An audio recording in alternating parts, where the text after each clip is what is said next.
D V ಜಿಯವರು ನಾವು ಒಂದು ಪಕ್ಷಿಯ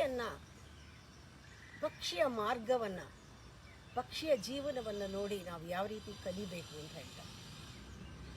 ಯೂಶಲ್ ಆಗಿ ಮನುಷ್ಯನ ತತ್ವ ಏನಂದರೆ, ನನಗೇನು ಬೇಕು ಅಂತ ನನಗೆ ಗೊತ್ತು, ಇದೆಲ್ಲ ಬಂದ್ಬಿಡಬೇಕು, ಇಷ್ಟು ದುಡ್ಡು ಬೇಕು, ಈ ಸ್ಟ್ಯಾಂಡರ್ಡ್ ಜೀವನ ಬೇಕು, ಅದಕ್ಕೆ ಏನು ಮಾಡಬೇಕು ಅಂತ ಗೊತ್ತಿಲ್ಲ.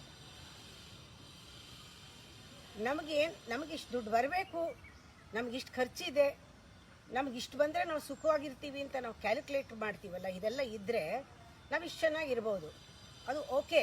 ಅದಕ್ಕೆ ಏನು ಮಾಡಬೇಕು, ಅದು ಮಾಡಲ್ಲ. ಅದು ಮಾಡಬೇಕು ಅಂತಲೂ ಗೊತ್ತಿಲ್ಲ. ನಾವು ಇಷ್ಟು ಕೆಲಸ ಮಾಡಿದ್ರೆ ಇಷ್ಟು ದುಡ್ಡು ಬರುತ್ತೆ, ನಾವು ಇಷ್ಟು ದುಡ್ಡು ಬರಬೇಕಾದ್ರೆ ಇಷ್ಟನ್ನು ಅದಕ್ಕೆ ಜಸ್ಟಿಸ್ ಕೊಡಬೇಕು, ನಾವು ಇಷ್ಟು ಮಾಡಬೇಕು ಅಂತ ಮಾಡೋ ವಿಚಾರ ಮಾತಾಡಲ್ಲ. ಇಷ್ಟು ಬರಬೇಕು ಅಂತ ಹೇಳ್ತಾರೆ, ನನಗಿಷ್ಟು ಬರಬೇಕಷ್ಟೆ, ಏನು ಮಾಡಬೇಕು ಹೇಳಲ್ಲ. ಆದರೆ ಪಕ್ಷಿಗಳು ಆ ರೀತಿ ಅಲ್ಲ. ಪಕ್ಷಿಗಳ ಜೀವನ ನೋಡಿ ಎಷ್ಟೊಂದು ಕಲಿಬೇಕಾಗಿದೆ. ಜೀವನದಲ್ಲಿ ಎಡರು ತೊಡರುಗಳು ಇದ್ದೇ ಇರುತ್ತೆ, ಹೌದು. ಆ ಎಡರು ತೊಡರುಗಳನ್ನು ಬಿಡಿಸ್ಕೊಳ್ಳೋಕ್ಕೆ, ಅದು ಮಾಡ್ಕೊಂಡಿರೋದೇ ನಾವು ಅಜ್ಞಾನದಿಂದ. ಅದನ್ನು ಬಿಡಿಸ್ಕೊಳ್ಳೋಕ್ಕೆ ನಮಗೆ ಮತಿ ಇದೆ ಅಲ್ವಾ, ಬುದ್ಧಿ ಇದೆ ಅಲ್ವಾ. ಇದು ಹೇಗೆ ಭಗವದ್ಗೀತೆಯಲ್ಲಿ ಬುದ್ಧಿಯೋಗ ಹೇಳ್ತಾರೋ ಅದೇ ಥರನೇ ಬುದ್ಧಿ ಮತಿ ಅಂತ ಹೇಳ್ತಾರೆ. ನಿನ್ನ ಮತಿ ಈಗ ಎಷ್ಟಾಗುತ್ತೋ ಅಷ್ಟನ್ನು ಬಿಡಿಸು. ಒಬ್ಬೊಬ್ಬರ ಲೆವೆಲ್ಲೇ ಒಂದೊಂದು ಯೋಚನಾ ಒಂದು ಮಟ್ಟ, ಅಂದರೆ ಬುದ್ಧಿ ಮಟ್ಟ. ನೀನು ಎಷ್ಟೆಷ್ಟು ನಿನಗೆ ಬುದ್ಧಿ ಇದೆ, ಆಲೋಚನೆ ಮಾಡುವ, ವಿಮರ್ಶೆ ಮಾಡುವ, ಚಿಂತೆ ಮಾಡುವ ಬುದ್ಧಿ ಇದೆ. ಚಿಂತೆ ಮಾಡುವ ಅಂದರೆ ವರಿ ಮಾಡ್ಕೊಳ್ಳೋ ಬುದ್ಧಿ ಅಲ್ಲ, ಚಿಂತನೆ ಮಾಡುವ ಬುದ್ಧಿ ಇದೆ. ಅಷ್ಟಷ್ಟು ನೀನು ಯೋಚನೆ ಮಾಡಲೇಬೇಕು, ಅಷ್ಟಷ್ಟು ಯೋಚನೆ ಮಾಡಬೇಕು. ಯಾರೋ ನಿನ್ನ ಪರವಾಗಿ ಯೋಚನೆ ಮಾಡೋದಲ್ಲ. ತುಂಬ ಜನಕ್ಕೆ ಬೇರೆಯವರಿಂದ ಒಪಿನಿಯನ್ ಕಲೆಕ್ಟ್ ಮಾಡೋದೇ ಜೀವನ. ತಾನು ಕೂತ್ಕೊಂಡು ಯೋಚನೆ ಮಾಡಬೇಕು, ತನಗೇನು ಅರಿಯುತ್ತೆ ನೋಡಬೇಕು. ನಮ್ಮ ಮತಿಗೆ ಎಷ್ಟು ಸಿಗುತ್ತೋ 100% ಅಂತ ಅದಕ್ಕೆ ಹೇಳೋದು. ಯಾವಾಗ ನಾವು 100% ಕೊಡ್ತೀವಿ, ಆ ಟೈಮ್ನಲ್ಲಿ ನಮ್ಮ ಕೆಪ್ಯಾಸಿಟಿ, ಎಬಿಲಿಟಿ ಇನ್ಕ್ರೀಸ್ ಆಗಿರುತ್ತೆ. ನಮ್ಮ 100% ಬೇರೆಯವ್ರದ್ದು 80 ಆಗಿದ್ರೆ ನಮ್ಮ 40% ಇರ್ಬೋದು, ಅದು 100% ಆಗಿರಬೇಕು. 100ಕ್ಕೆ 40 ಶಕ್ತಿ ನಾವು 100 ಕೊಟ್ಟಾಗ ನೆಕ್ಸ್ಟ್ ಟೈಮು 45 ಆಗಿರುತ್ತೆ, ಆಮೇಲೆ 80 ಆಗ್ಬೋದು. ಅದು ಎಡರು ತೊಡರಲೆ ಎನ್ನಲೇಕೆ ಬಿಡಿಸು ಮತಿಗಾದಿನಿತ. ನಿನ್ನ ಮತಿಗೆ ಎಷ್ಟಾಗುತ್ತೋ ಅಷ್ಟು ದುಡಿಬೇಕು. ನಿನ್ನ ಕೈಯಲ್ಲಿ ಎಷ್ಟಾಗುತ್ತೋ ಅಷ್ಟು, ನಿನ್ನ ಕೈಲಿ ಎಷ್ಟಾಗುತ್ತೋ 100% ಮಾಡು. ನೆಕ್ಸ್ಟ್ ಟೈಮ್ ಆ 100% ನೋಡಿದಾಗ ನಿನ್ನ ಕೆಪಾಸಿಟಿ ಜಾಸ್ತಿ ಆಗಿರುತ್ತೆ. ಆಗ ನೀನು ಬಂದ ಪಾಡು.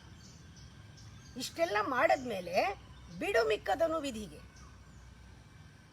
ಇಷ್ಟು ಮಾಡುವಾಗ ನಿನ್ನ ಉಪಶಾಂತಿ, ಮನಸ್ಸಿನ ಶಾಂತಿಯನ್ನು ಕಳ್ಕೊಬೇಡ. ಮನಸ್ಸನ್ನು ಶಾಂತವಾಗಿ ಇಟ್ಕೊಂಡು ನಿನ್ನ ಕೈನಲ್ಲಿ ಮ್ಯಾಕ್ಸಿಮಮ್ ಎಷ್ಟಾಗುತ್ತೋ ಅಷ್ಟನ್ನು ನೀನು ಕೊಡಲೇಬೇಕು. ಅದು ಬಿಡುಗಡೆಗೆ ದಾರಿ. 2 ಥರ ಬಿಡುಗಡೆ, ಒಳಗಡೆನೂ ಬಿಡುಗಡೆ ಆಗುತ್ತೆ, ಹೊರಗಡೆನೂ ನಮ್ಮ ತೊಡಕುಗಳು, ಎಡರು ತೊಡರುಗಳು ಇಂದ ಬಿಡುಗಡೆ ಆಗುತ್ತೆ. ಒಳಗಡೆನೂ ನಮಗೆ ಬಿಡುಗಡೆ. ಯಾಕೆ ಅಂದರೆ ನಾವು 100% ಕೊಟ್ಟಿದ್ದೀವಿ ಅದರಲ್ಲಿ. ಆಮೇಲೆ ಶಾಂತಿಯಿಂದ ಮಾಡಿದ್ದೀವಿ, ಸಂತೋಷದಿಂದ ಮಾಡಿದ್ದೀವಿ. ಎಡರು ತೊಡರಲೇ ಏನನಕೆ, ಎಡರು ತೊಡರೇನಲ ಏಕೆ ಬಿಡಿಸು ಮತಿಗಾದಿನಿತ. ದುಡಿ ಕೈನಾದಿನಿತು ಪಡುಪಂದ ಪಾಡು. ಬಿಡು ಮಿಕ್ಕದನು ವಿಧಿಗೆ ಬಿಡದಿರು ಉಪಶಾಂತಿಯನು, ಬಿಡುಗಡೆಗೆ ದಾರಿಯದು ಮಂಕುತಿಮ್ಮ.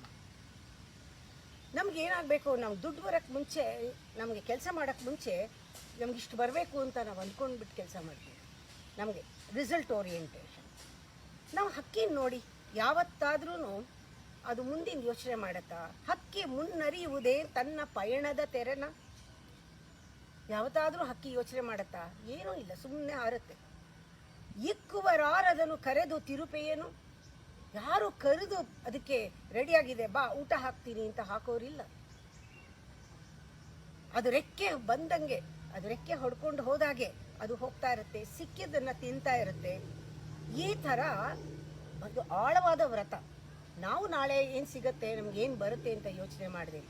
ಏನು ಸಿಗುತ್ತೋ ಅದನ್ನು, ಏನು ಬರುತ್ತೋ ಅದನ್ನು ಜೀವನದಲ್ಲಿ ತಗೊಳ್ಳೋದು, ಇದೊಂದು ದೊಡ್ಡ ವ್ರತ, ಪಕ್ಷಿ ವ್ರತ ಇದು.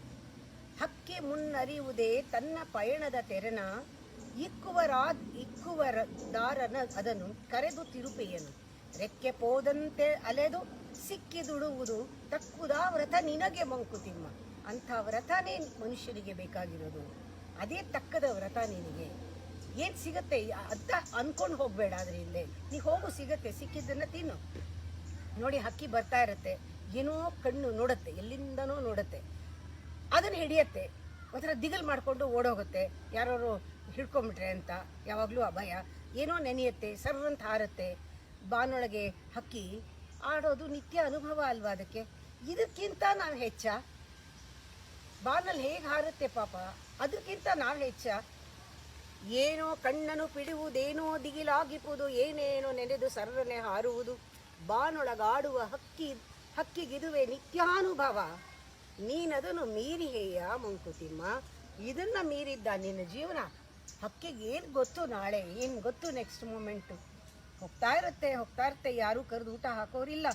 ಕಣ್ಣೇನು ನೋಡುತ್ತೋ, ಒಂದೊಂದ್ಸತಿ ದಿಗ್ಲಾಗುತ್ತೆ, ಯಾರು ತನಗೆ ಬಲೆ ಹಾಕ್ಬಿಡ್ತಾರೋ ಅಂತ ಸರ್ರಂತ ಹಾರುತ್ತೆ. ಆಮೇಲೆ ಹಾರ್ಕೊಂಡು ಹೋಗೋದೇ ಅದರ ಸ್ವಭಾವ, ಅದರಿಗೆ ನಿತ್ಯಾನುಭವ. ಅದು ಯಾವ ಕಡೆಗೆ ಹಾರುತ್ತೋ, ಯಾವ ಕಡೆ ತಿರುಗುತ್ತೋ, ಯಾವ ಕಡೆ ಎರಗತ್ತೋ, ಎಲ್ಲೋಗಿ ಯಾರೋ ಏನೋ ತೊಗೊಂಡೋಗ್ತಿರ್ತಾರೆ, ಎಗರುತ್ತೆ, ಯಾವ ಕಡೆ ಎಗರುತ್ತೋ. ನಾವು ಹಾಗೇನೆ ಅಲ್ವಾ? ಸೃಷ್ಟಿಯ ಕೃತ್ರಿಮದ ಬೊಂಬೆ ನಾವು.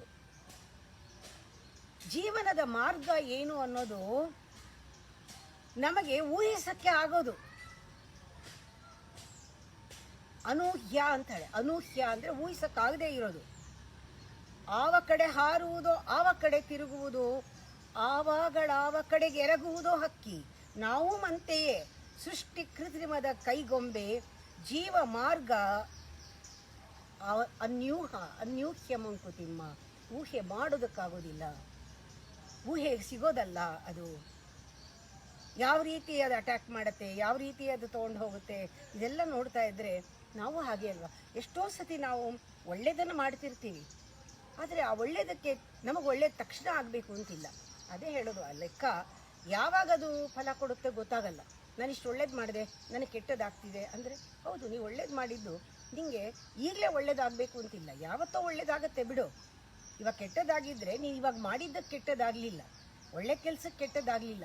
ಯಾವತ್ತು ಕೆಟ್ಟದ್ದು ಮಾಡಿದ್ಯೋ ಗೊತ್ತಿಲ್ಲ, ಹಾಗೆ ಕಾಣತ್ತೆ. ಮಾವು ಸಸಿಯನ್ನು ನೆಟ್ಟು ಬೇವನುಣಲು ಸಿದ್ಧ ನೀರು. ಒಳ್ಳೆ ಕೆಲಸ ಮಾಡಿದ್ಯಾ, ಮಾವು ಸಸಿ ಹಾಕಿದ್ಯಾ, ನಿಂಗೆ ಇವಾಗ ತಿನ್ನೋಕ್ಕೆ ಸಿಕ್ಕಿರೋದು ಮಾವಲ್ಲ, ಬೇವು. ಎಷ್ಟೋ ಸತಿ ಆ ಪರಿಪಾಕ ಏನಿರುತ್ತೆ ನಮ್ಮ ಕರ್ಮದ್ದು ಗೊತ್ತಿಲ್ಲ. ಯಾವ ಟೈಮ್ನಲ್ಲಿ ಅದು ನಾವು ಅದನ್ನು ಅನುಭವಿಸ್ಬೇಕೋ ಗೊತ್ತಿಲ್ಲ. ಒಂದೊಂದು ಸತಿ ನಾವು ಮಾಡಿದ್ದು ಒಳ್ಳೇದು ಬಂದಾಗ ನಾವು ಇದಕ್ಕೆ ಒಳ್ಳೇದಾಯಿತು ಅಂದ್ಕೊಳ್ತೀವಿ. ಯಾವತ್ತೂ ಒಳ್ಳೇದು ಮಾಡಿದ್ದದು ಇವತ್ತು ಒಳ್ಳೇದು ಮಾಡಿದ್ದೀನಿ, ಯಾವತ್ತು ಬರುತ್ತೋ. ಈ ಭೂ ವಿಷಯದಿಂದ ರಸ ಮಾರ್ಪಡುವುದುಂಟು. ಭೂಮಿನಲ್ಲಿ ಒಂದೊಂದು ಸತಿ ಈ ಒಂದು ರಸ ಮಾರ್ಪಡೋದು. ಇಲ್ಲಿ ಭೂಮಿನಲ್ಲಿ ಆ ಒಂದು ರಾಸಾಯನಿಕ ಕ್ರಿಯೆ ಆಗತ್ತೆ. ಭೂ ಸಂಪರ್ಕದಿಂದ ಎಷ್ಟೋ ರಾಸಾಯನಿಕ ಕ್ರಿಯೆ ಆಗಿ ಅದು ಕೆಲಸ ಮಾಡಿದ ಹಾಗೆ ನಮ್ಮಲ್ಲೂ ಕೂಡ ಹಾಗೇನೆ. ಆ ವಿವರ ನಮಗೆ ಯಾಕೆ ಬೇಕು?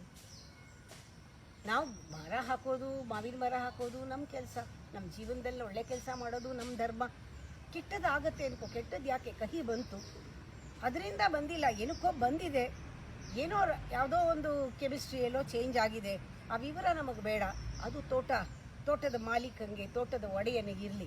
ಅಂದರೆ ಜೀವನ ಒಂದು ದೊಡ್ಡ ತೋಟ ಆದರೆ ಅವನಿದಾನಲ್ಲ, ನೋಡ್ಕೊಳ್ತಾನೆ. ನಾವು ಯಾರು? ಬರೀ ಸೇವಕ ಅಲ್ವೇ ನಾವು? ನೀನು ಬರೀ ಸೇವಕ ಅಲ್ಲಿ. ಆ ವಿವರ ನಮ್ಗೆ ಯಾಕೆ?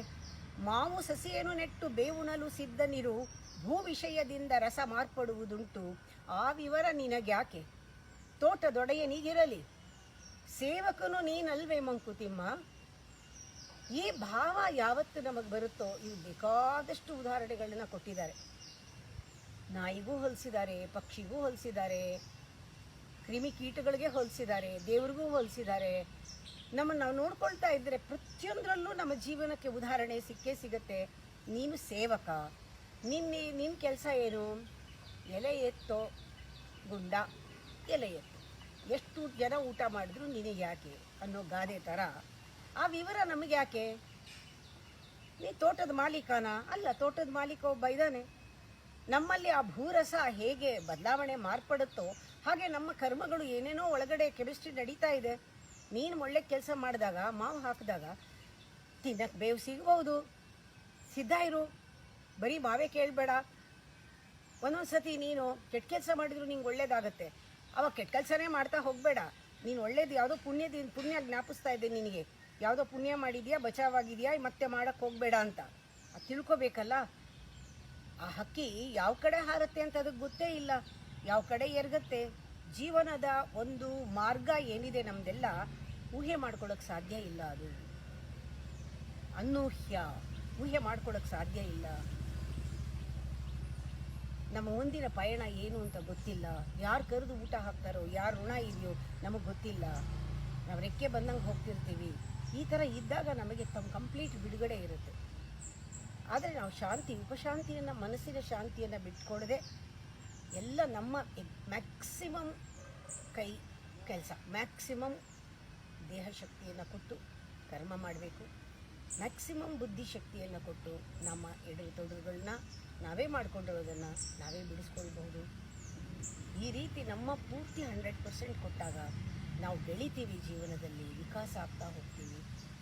ನಾವು ಪೂರ್ತಿ ಕೊಡೋಕ್ಕೆ ತಯಾರಿಲ್ಲ. ಯಾಕೆಂದರೆ ನಮ್ಗೆ ಏನು ಸಿಗುತ್ತೋ ನನಗೇನು ಸಿಗುತ್ತೋ, ಎಷ್ಟು ದುಡ್ಡು ಬೇಕು, ಎಷ್ಟು ಮಾಡಬೇಕು, ನಾನೇನು ಮಾಡಬೇಕು, ನಾನು ಎಷ್ಟು ಕೊಡಬೇಕು, ಅಲ್ಲಿ ಯೋಚನೆಯೇ ಮಾಡಲ್ಲ. ಇವತ್ತಿಂದ ನಾನು ಎಷ್ಟು ಕೊಡಬೇಕು, ಅದೆಷ್ಟು ಆಗಬೇಕು ಸರಿ, ಆದರೆ ನಾನು ಎಷ್ಟು ಕೊಡಬೇಕು, ಇದಕ್ಕೆ ನಾನು ಎಷ್ಟು ಕೊಡಬೇಕು ಅಂತ ನಾವು ಯೋಚನೆ ಮಾಡಿಕೊಂಡಾಗ ನಮ್ಮ ಮ್ಯಾಕ್ಸಿಮಮ್ ನಾವು ಕೊಡ್ತೀವಿ.